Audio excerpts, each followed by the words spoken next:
My name is Kurt Garner, and I'm with a consulting firm, KW Garner Consulting, and I was contacted to help kind of guide the historic preservation aspect of the home.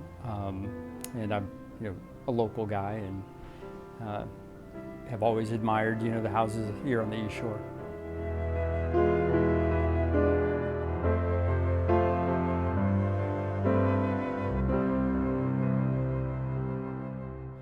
So the Vonnegut house is part of a string of homes that are on the National Register by virtue of being part of the East Shore Historic District.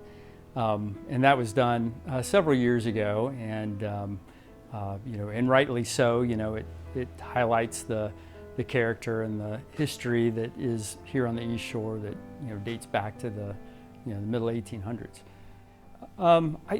So many of the lake homes are kind of passing away, and I think that what a great save, particularly the association with Kurt Vonnegut.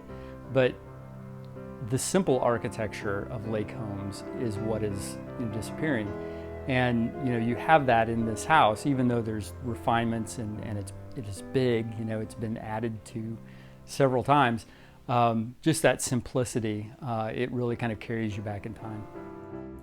You talk about simplicity of design, and even though the features are simple, you have to think about they were very intentional about how they built the house here on the hilltop, over the east shore of the lake, and they did that so they could capture the prevailing winds off of the lake, and all of the great windows that are surround this front room.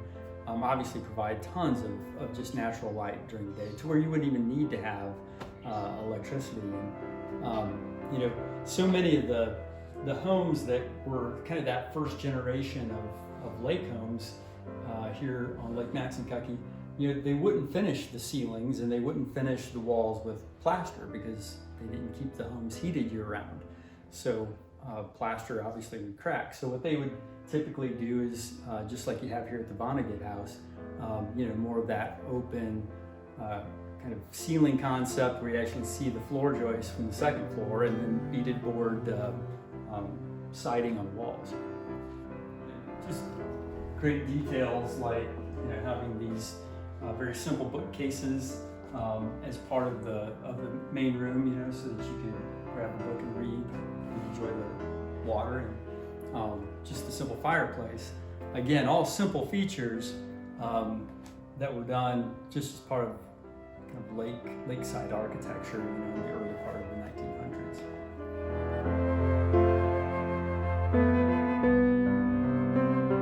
Just the simple hand railing, and again, they used all this beaded board, paneling because you wouldn't have plaster and lath inside of the home that's not heated year round.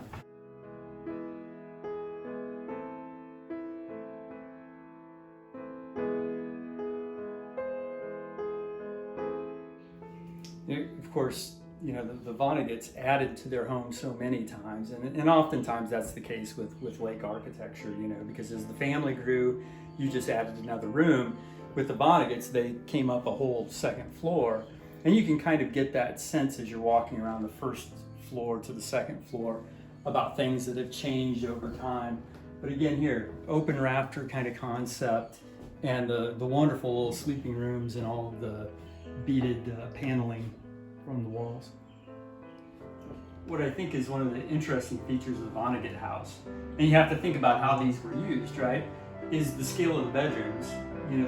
They're fairly small, but that's because they were just large enough for a bed. Everybody congregated together. The families were all together, whether they were having big meals or they were outside or down at the lake. The sleeping rooms were just sleeping rooms, purely that, what we think of as bedrooms today. I think that the part of the important features of the home and of the project is that it has carried the, that timelessness of lake vacationing, here in Culver. It's kind of carried that forward for other generations to enjoy. And by virtue of the home being open, people get like I said, step back in time to feel what it was like, in the 19 teens and 20s, when this was one of Indiana's, biggest kind of resort areas.